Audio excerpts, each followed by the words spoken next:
Into the KRC Power Steering start zone they come, and the Pro Late Model portion of the Blue Ridge 250 from Tri-County is underway, with Nick Loden getting the jump on the high side. Brent Cruz trying to follow suit behind him. You can see exactly why that top lane going to be favored here on many of these restarts. Pretty much the same thing that we saw at South Boston a week ago. It's that 25-car Bochelle going to be stuck on the bottom for now, and he's not going to be able to get up before Katie Hettinger, again, trying to make up every single point that she can on her championship competitor, and Kaden Quapple is going to try to make her way up into third. That top line is the right line, at least right now. You see Bochelle almost slides up into the left side door of Hettinger. He finally finds a void between the 81 of Hettinger and the 77 of Logan Jones, who has his hands full with Ashton Higgins, who's working the low side. They almost come together off turn 4. This is the battle for fifth. Church, who had a power steering issue, and he may have another one. His two cars have spun here on the front straightaway. It's the number 7 of Church, and it looks like the 8 of Rusty Skews have come together. Into the KRC Power Steering restart zone they come. Loden, the control car, outside, yellow 43. Hettinger inside, maybe with an opportunity to slide up in front of Brent Cruz, but she keeps the fender inside for the lead in 3.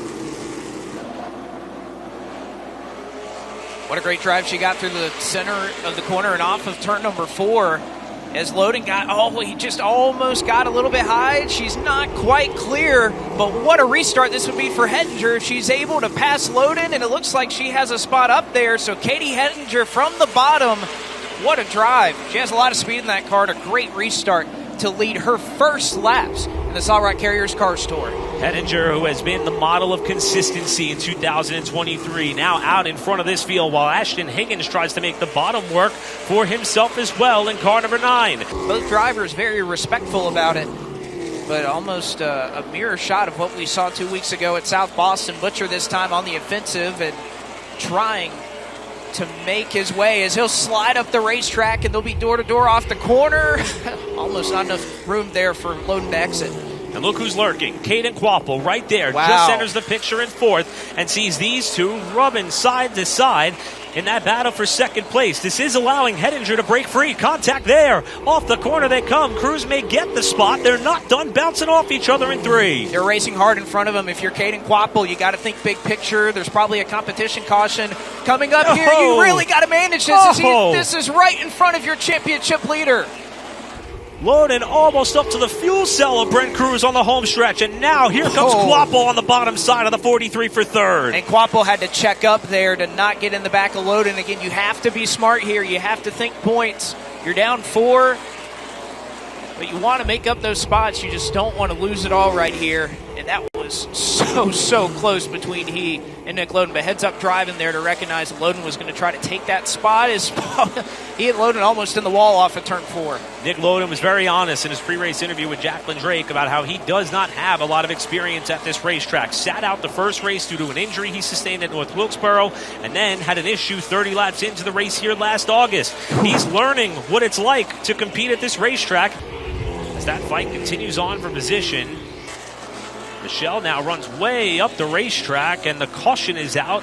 This is the second volt battery caution of the night. If my math is correct, this would be the first time that it would be a volt battery competition caution due to 35 consecutive green flag laps. Championship drivers in the top 3, Katie Hettinger and Brent Cruz, who only cares about winning, bring us back into the KRC Power Steering restart zone. Quapple trying to make a 3rd lane on the bottom as they come off turn 2.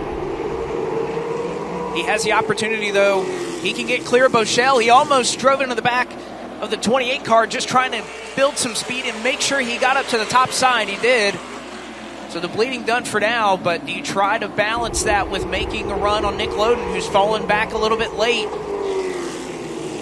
But he's still rolling along, at least lap times. Trouble front straightaway. Got a car around at the start-finish. It's Joshua Horneman, former track champion here at Tri-County, who has looped it on the main straightaway, but no contact. 20 laps to settle it at Tri-County. We're back underway to the KRC Power Steering restart zone. Quapple with an edge and sliding up the racetrack as they almost come together. They do come together off 2.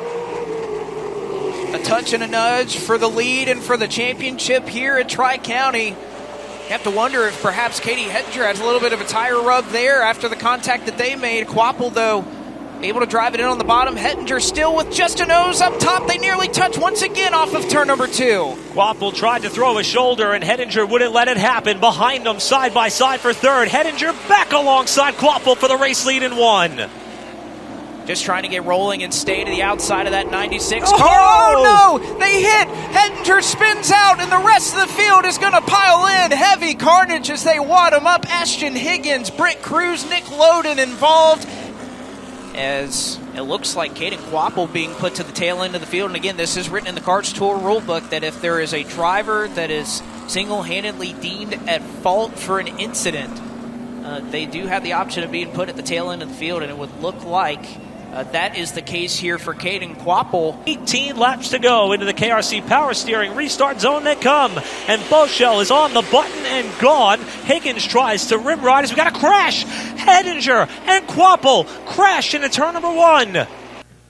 They keyed up to the Caden Quapple crew. Just be aware. Don't let her end our night. And I mean, Wow. I think there's nothing to be said there. I mean, that's pretty cut and dry there on that restart. 18 laps to go. Gavin Boschel and Ashton Higgins lead us back down to the restart. Chris Wright was ready to go in that 27. He ducked down to the bottom already. And it is Ashton Higgins who powers out to the front of the pack. And all the fans who have been cheering on that young driver come to their feet and offer up a round of applause for Higgins in car number 9 to go to the lead. Now trying to do it in a Pro Late model. He dives to the bottom, 2 to go at the line. Higgins has been quiet on the radio all night. He has been happy with his race car. What happens here with 2 to go? Trying to run the outside, but that 25 has a lot of speed right now. They'll come around this time to see the white flag. What is Gavin Boschel willing to do? He gets down to the bottom of the racetrack. Ashton Higgins to the white flag. Boschel drives it in on the bottom of the racetrack in 1 and 2, but Higgins holds the spot. Contact off the corner. Higgins saves the race car. Boschel sends it in deep on the bottom. Into the side of Higgins. He crashes.